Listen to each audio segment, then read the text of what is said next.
case example from research collaborative partnership that I've experienced with clinicians in driving rehabilitation to discuss and illustrate these key conditions and guiding principles. These examples will allow me to highlight different aspects of the research partnership and share some of the successes and challenges that we experienced. My first example is a research collaboration that occurred in a rehabilitation hospital that was affiliated with my university and which had an important research department where I had my research office. Two occupational therapists from different departments were partnering with me on this project. One of the clinicians was working with traumatic brain injured clients, while the other was in the driving evaluation program. The clinician working with the traumatic brain injured clientele initiated the project. Driving a motorized vehicle was a very meaningful occupation for his clients, and he was wondering if it would be possible to provide training to some of his clients who had cognitive problems using an approach based on behind-the-wheel training and direct feedback using video technology. The second research collaboration involved two rehabilitation centers, Center A and B, located in very different geographical areas in the province of Quebec. Center A was affiliated with my university and had a research department where I was involved in several research projects. The team in the driving program was very dynamic and proactive in developing evidence-based interventions to meet the needs of their clients. They were very actively involved in research activities, which were supported by the program coordinator and the administrations. An occupational therapist from this center and two administrators participated in this collaboration. The other rehabilitation center, Center B, did not have a research department and had not been involved to the same extent in research activity as Center A. The clinicians from the driving rehabilitation program were very innovative and developed an occupation-based approach to train their client on the road. The occupational therapist from Center A initiated the project because she was interested in using the approach with her clients and wanted to evaluate the feasibility of using it before implementing it in her practice. The project thus involved a pilot study to evaluate the feasibility and impact of the approach. The first phase of a successful collaboration in research occurs before initiating the partnership and involves evaluating if certain conditions related to the context are in place to foster or support the partnership. This phase is often overlooked. Clinicians and researchers will identify a clinically relevant project and will begin a partnership without having considered this very critical phase. If these pre-partnership conditions are not present, they could compromise the success of the partnership. These include factors related at the societal level. So these are broader political, economic, and social factors providing a favorable climate and motivation for the collaborative effort. It is also important to consider situational context, which is situated at the level of the partnering organization and encompasses environmental and personal factors. These are pre-existing organizational elements that contribute to the likelihood of developing collaboration, such as having missions and goals, a culture of research or a history of collaboration, having financial and human resources that can be contributed to the development and maintenance of the partnership, having leadership that believes in the project, and having shared concerns in relation to the problem addressed in the project. Characteristic of the individuals involved in the partnerships in terms of their knowledge and skills, attitude and opinion, or confidence in their practice or in research should be considered. There should be an appropriate representation of individuals with various expertise necessary to accomplish the research project. Finally, the characteristic of the proposed research project in terms of its scope and complexity will influence the nature and the viability of the collaboration, as well as the perceived predictability of the project outcome. For both examples, the research project aimed at evaluating new driver training approaches. The societal context with regards to healthcare and social services in the province of Quebec was starting to shift from an emphasis on purely providing services in evaluation of fitness to drive to more openness towards delivering rehabilitation services and offering intervention to driving retraining skills. Without this shift, my clinical partners would probably not have been allowed to take time from their busy schedule to collaborate on these research projects that were not in line with the mandates and funding given to these institutions from the Ministry of Health with regards to driving. This was a positive factor for our collaboration. The situational context was, however, very different in both scenarios. The first example involved only one institution, which was supporting an important research center as well as the involvement in research of their clinicians through Clinician Salaries Award. Therefore, there was already an infrastructure into place that could provide human resources, such as secretarial or statistical assistant, as well as space and equipment to conduct the research for both clinicians and researchers. Another element that facilitated the partnership was that there was a history of collaboration on master student project between me and the clinician who initiated the project. In addition, since I was a member of the research department in this facility, I had a good understanding of the mission of the institution and its culture. In addition, I had good relationship with the different departments. Both of the clinicians working with me on the project had several years of clinical experience in their field and were not intimidated by the research process, even though they recognized that they did not have enough skills in that area. This was probably related to the close collaboration that existed in the institution between the clinical departments and the research center. For the second example, one of the partnering institutions, Center A, had a culture of research and had an infrastructure into place that could support the project. The administrators were very supportive of the research project and wanted to participate as a team member on the project. The other institution, Center B, did not have this culture of research. And although they were in favor of research activities to support their clinical practice, this was not a priority mandate. Although the clinician that was involved from that institution in the partnership, although he was very motivated and enthusiastic about the project, this was not shared by the administration. As a result, the research project was initially put on hold. The complex nature of the research project in both scenarios created barriers and contributed to the difficulties experienced in initiating the partnership, especially for the second case. Several resources were required to do the project, which included hiring a driving instructor, getting access to driving vehicles, and significant commitment time from several occupational therapists. There were also some uncertainties about the outcome of the projects. These pre-partnership conditions proved to have an important impact on and be essential for the success of the research collaborations. Even if both clinicians and researchers are very motivated and want to participate in the collaboration, as in the example provided, the collaboration may be difficult or even fail if these preconditions are not considered. It is therefore worthwhile to take time to assess the situation, and if these elements are not in place, to evaluate if they can be developed before initiating the collaboration. Having more than one institution involved in the partnership also increased the complexity of the situation.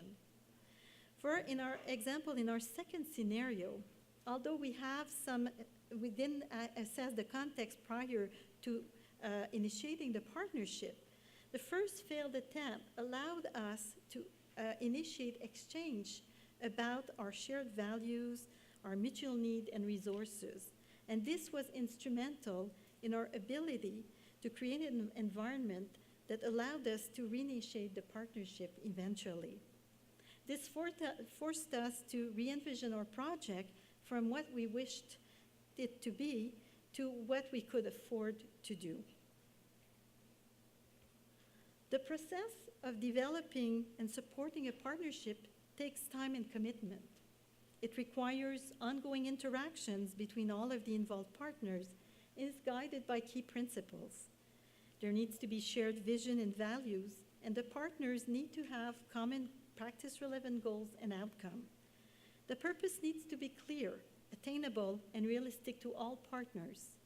The collaboration should be seen by all partners as being in their self-interest, to reflect mutual needs, and thus worthwhile for them to participate in. They should be able to see that the benefit and cost for them and their practice are going to be worthwhile.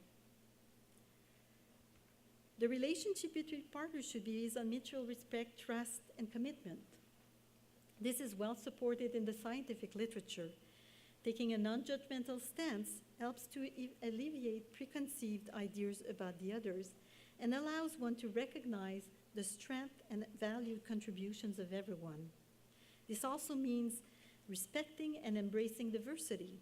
The diversity can bring richness to the project. It may be important to take time to reflect on and speak about each other's values and ideas that may be different from one's own. Central to the establishment of a partnership are clear and open communication lines. At the beginning of the research, it's important to discuss and agree on the modes and frequency of the communications that will be utilized throughout the project based on the preference and possibilities of each partners. Providing regular updates and mechanisms to discuss issues openly as they arise is useful. This allows problems to be resolved quickly. Transparency in the communications, which entails sharing all information with one another, is important. This helps sustain trust. Power should be balanced amongst members. Several authors have discussed the importance of power sharing for the occurrence of a true partnership. Power sharing fosters engagement, since all of the partners feel that they have a valued voice and an important part in the decision-making process without having one member that dominates the process. The contributions of each member are validated. The joint development of agreed-upon roles, norms, and distribution of responsibility early on in the collaboration, and preferably before the beginning, is essential to this. This entails recognizing and valuing each other's expertise in specific areas and building on each other's strengths and assets. Being able to be reflective about our roles and contribution to the partnership over time is critical. These may change throughout the process and need to be openly discussed and negotiated. It is also important to acknowledge that members can learn from each other. These collaborations represent unique opportunities to exchange, as each member has specific knowledge and skills that can be beneficial to the other. Oftentimes, the practitioner will have greater experiential knowledge, while the researcher will have more academic knowledge, and these complement each other as well. Power balance also means sharing accountability for both the process and the outcome of the project. This entails sharing responsibilities for problems and conflict resolution, as well as for the accomplishment and successes. Constant interactions with one another are important to sustain and improve the partnership. Matasish and colleagues recommend involving representatives from every level within the partnering organization in these interactions from the onset of the partnership. The co-construction of the project, from determining the question and design to the management, implementation, and dissemination of the finding, contributes to developing a sense of ownership of the project for all. Throughout the project, it is essential for the partners in their interactions to be able to compromise and adapt to situations and be willing to be flexible and modify their ways to function for the benefit of the partnership. The collaboration is a dynamic process that evolves over time. The pace at which the partnership develops may differ from one group to the other, depending on the individuals involved, the milieus, and their support. Some setting improved use of time in research and are more flexible than others. It is therefore important to structure time in a way that is adequate for all partners and take into consideration the different workload demands above and beyond the research project. It's also important to include protected time for reflection and writing. I've learned through my different collaboration in research with clinical partners that having shared values and common goals and outcomes are important at all levels of the partnering institution. This was particularly relevant in example 2. There was a shared vision, and the project was based on clinical needs and therefore was meeting common practice goals between all of the clinicians involved from participating in the institutions. For example, we all believe that our role in driving rehabilitation should not only be limiting to assessing fitness to drive, but also to providing intervention to enable mobility in the community to driving. We had common goals and shared our research agenda for this project. The occupational therapist from Center B, who had developed the driving retraining approach, was very enthusiastic and had personal interest in the project and the outcomes. However, this was not the level, that was not shared at the level of the managers of his institution, and this was one of the most important barriers to the success of the collaboration. For both scenarios, trust and mutual respect between the clinicians on the project and myself were built over time from working together on different projects and committees. This meant that prior to beginning the partnership, we had already taken time to know each other, to exchange opinions about different issues in driving rehabilitation, and to clarify our shared values. Even if some of the clinicians in these partnerships felt intimidated by the research process, they were comfortable in eliciting information and feedback on research issues because of the mutual trust that existed between us. And I felt the same about more specific questions related to practice issues. Our difference of opinions were not viewed as negative, but rather as an opportunity to deepen our understanding on the topic of the data, which contributed to the project. For the second scenario, the first failed attempt at creating a research partnership allowed both institutions to learn about and recognize each other's areas of strength, which helped when we reinitiated the partnership. For both projects, the preferred modes of communication were discussed at the beginning of the research partnership and were based on the preference of each. It was also agreed that communication should be transparent throughout the realization of the project. In example 1, the proximity and easy access to each partner was a facilitator and allowed in-person meetings. If there was an urgent matter to discuss, it was easy to set time to meet over lunch. While in the second scenario, the distance proved to be a challenge for the communications, we had to develop other ways to communicate. Many exchanges were done through email, but we planned periodic meetings throughout the project to ensure that the research was progressing as planned, to discuss and solve any arising issues, and plan for upcoming phases of the project. Video conferencing, teleconferencing systems, and Skype proved to be very useful for our communication with the whole team. When one-on-one exchanges were necessary, just picking up the phone proved to be very effective. For both examples, the idea of the project came from the clinicians. Both projects were jointly developed by clinicians and researchers. In scenario 2, administrators were also involved in the research from the onset. Their knowledge of the culture of the organization and the different time pressures of the milieu ensured that the right strategies were put into place to be able to conduct the project. In both cases, roles and responsibility were also jointly determined at the beginning of the projects, and decisions were shared throughout the project. Each member had complementary expertise. For example, in scenario 1, one of the clinicians was an expert in driving rehabilitation, while the other knew the clientele targeted by the project very well and had experience in using reflective feedback, which was utilized in the intervention research. He was also very comfortable in using technology, and this was an important part of the project. I was able to contribute expertise with reviewing the literature, research methods, and the ethical review process. While the clinicians had access to material and resources to implement the approach, I had access to library and data analysis resources. All partners were involved in the written and oral communications about the research and the dissemination of the findings. All members presented on different occasions to a variety of audiences.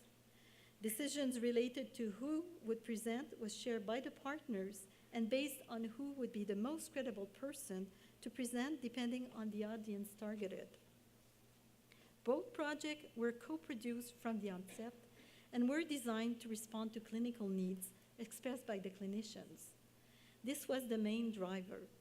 We used a variety of methodological approaches, both quantitative and qualitative, since they were relevant to the project and made use of the skills of the clinicians. We had to adjust our methods and process to make the research appropriate to the different clinical partners involved and to respect their constraints. Having constant periodic interaction between all of the partners allowed us to discuss issues and adapt accordingly. For instance, in example 2, there were exchanges at the beginning of the project in relation to each institution's role and what they could realistically invest in terms of time and human resources in the project. Throughout the project, each partner remained very sensitive to constraints of the others and was willing to adapt and be flexible to ensure that everyone could make a valuable contribution. It was mutually agreed for scenario 2 that Center A would take more of a leading position because they had greater expertise in research and they were able to commit more resources and time to the project, while Center B would contribute their clinical expertise with less time commitment. It was also agreed that both centers would be informed continuously throughout the project and would be involved in the decision-making process at each stage. Having funding for both projects ensured that the clinician could take time from their busy schedule to consult the literature, reflect, and write. The outcome of the partnerships needs to be concrete and real for the community partners. As indicated by Layden, it needs to transfer truth to real life and must provide tangible benefits to individuals. Focusing on a project identified as important by clinicians and involving them in every step of the research is almost a guarantee that the outcome will be relevant. It is important to note that some of the research done in the clinic in partnership, because of constraints of the milieu, may be more limited in scope and may not always be at the highest level of evidence, but if it transfers into the life of our client, it is of value and may serve to identify or even reframe some problems. The project, for example 2, is still ongoing. For scenario 1, 2 types of outcomes were obtained. The first one is that the clinicians and the administrators saw value in integrating the training approach to the different programs in the organization. The 2 clinicians developed training materials and trained clinicians from the organization. They also presented their approach to clinicians from other institutions and wrote a practice paper targeting clinicians that was published in OT Now. The other positive outcome of the project was that it demystified the research for the clinician. They gained self-confidence and were empowered to propose other research projects to support and develop their practice. As more examples of partnership in research are found in the occupational therapy literatures, the benefits of a collaborative approach are now being discussed more frequently. There can be found at different levels. For clinicians, engagement in research may foster feelings of competency and self-confidence. It can be empowering as it promotes the learning of new skills, as well as more critical thinking about clinical practice and ways to improve it. Clinicians may derive satisfaction by contributing to the development of the knowledge base in OT and to improvement of clinical practice. It can break isolation and in turn may further inspire and motivate the occupational therapist to engage in research and bring about meaningful changes. For some occupational therapists, collaboration in research will lead to occupational transitions from the role of clinical practitioner to clinical researcher. It may stimulate some occupational therapists to pursue higher academic degrees, to embrace careers in academia and research. For researchers, the collaboration with clinicians provide knowledge on everyday practice issues and influences the questions explored. This improves the relevance of the research conducted and facilitates the implementation and uptake of the research result in practice. Working collaboratively on shared issues is more likely to bring about changes that are clinically relevant and meaningful, and that will be applied in practice to the benefit of clients, community, and other stakeholders. Collaborative partnership in OT research can help address the lack of research in many areas of practice in the profession. The partnership with clinicians can help shape and define the research agenda and practice parameters. As with many areas of practice, collaborative research led by occupational therapists are making significant contributions to advancing knowledge in the field of driving rehabilitation and to transforming clinical practice. Changes in the focus of practice from an emphasis primarily on assessment of fitness to drive to a wider scope of interventions to support return to driving and enabling engagement in meaningful activities have influenced the research agenda in this area of practice. Research in the field of driving has grown significantly over the years. Earlier research came mostly from the field of psychology and focused primarily on investigating predictors of crashes and identifying screening or assessment tools for at-risk drivers. Another area of research that has received attention over the years is with regards to driving cessation, its predictors, and the consequences of driving cessation on psychosocial and physical well-being. I believe that the increasing collaboration in research conducted by occupational therapists in this area is contributing to widening the scope and the nature of the investigations conducted. Using an occupational perspective, occupational therapists have helped shift the focus of research from a more medical perspective to go beyond looking at impairment and to also consider performance issues, as well as other factors that may limit or facilitate engagement in driving, such as the environment. Indeed, occupational therapists are uniquely competent to understand the interactions between the person, in this case the driver and family or friend, the environment, which includes the vehicle, the road, and other road users, and the occupation of driving. The focus on enablement has also influenced the research conducted, which aims to best facilitate performance and engagement in driving. This has led to collaborative research projects focusing more specifically on developing tools that can be more accurately evaluate and identify issues occurring during real-life driving performance with behind-the-wheel measures or on simulators, or in making adequate recommendations for driving aids or vehicle features that can optimize driving performance. There is also greater interest in occupational therapy research on functional training approaches on the road or on simulator that are targeting skill acquisition, adaptation, and accommodation.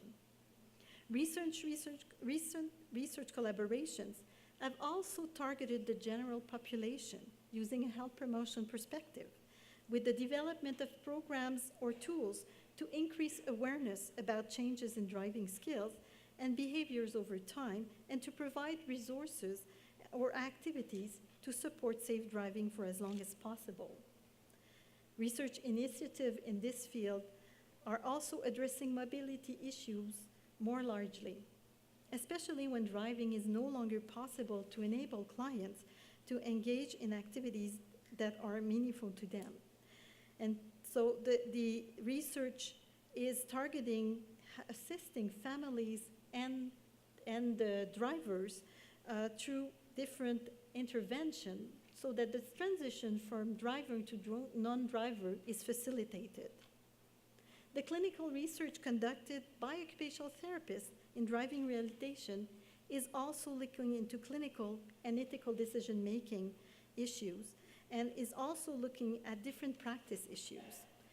These represent only a few examples of the very rich collaborations that exist in this very specialized area of practice.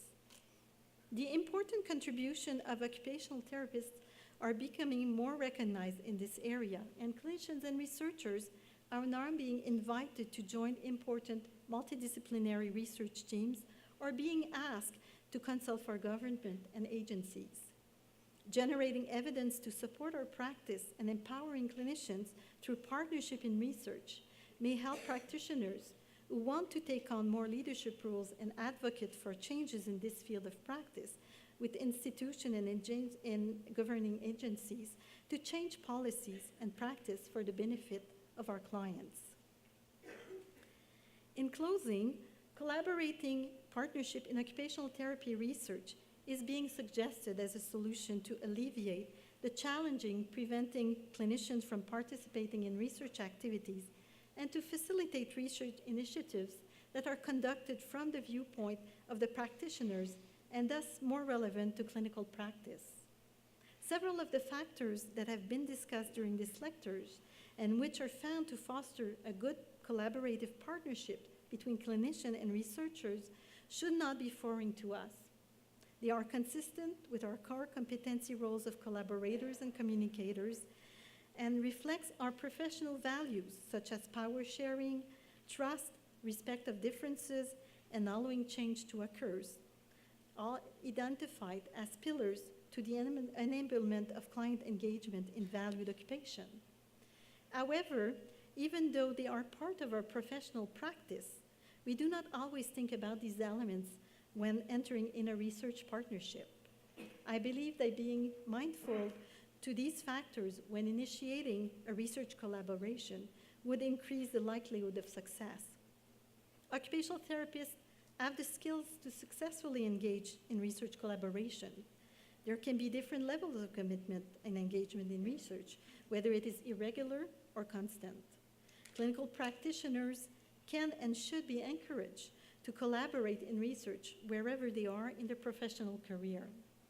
It is imperative that sensitization to the importance of engaging in research activities in clinical practice be initiated early on with our students.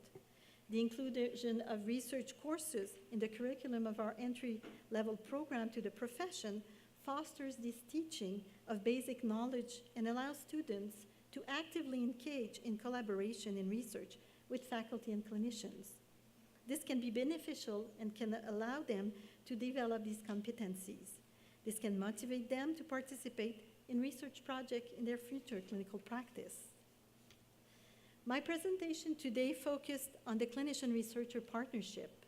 This is only one part of the puzzle, and other important partners should also be included to truly come up with research in occupational therapy that is relevant to our practice and client-centered. Notably, our clients are important partners to ensure that our research is aligned with their priorities. Several occupational therapists, such as Amel and Leighton, have discussed the necessity of doing client-centered research in occupational therapy and have proposed different ways to facilitate this. It is also crucial to include other stakeholders, such as managers and decision makers, as partners in our project who can bring different perspectives to the collaboration and can allow us to move knowledge generated to the level of funders and legislators in order to influence policies. Although challenging at times, a true partnership of research in occupational therapy, which allows both clinicians and researchers to jointly generate knowledge through a process of reflection and action, and where experiential knowledge is valued, can widen our horizon and allow significant, meaningful contributions to the profession and ultimately for our client. Thank you. Merci.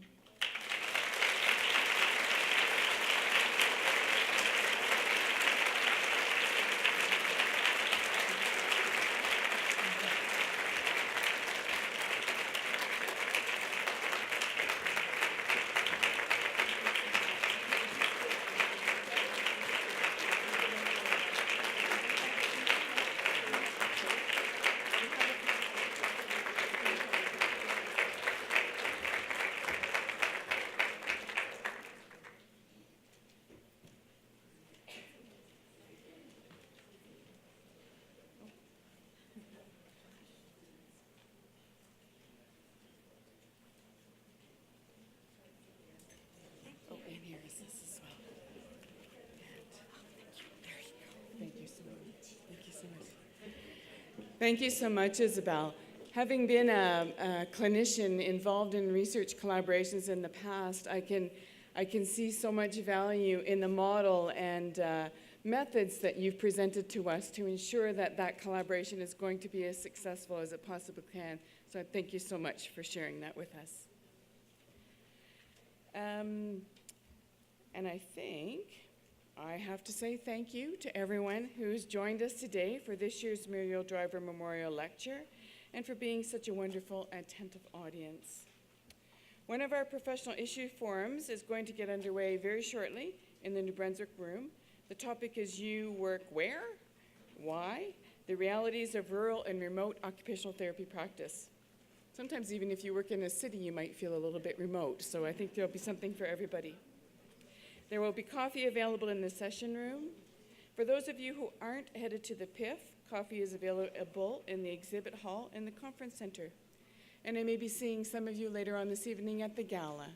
So thank you again for coming.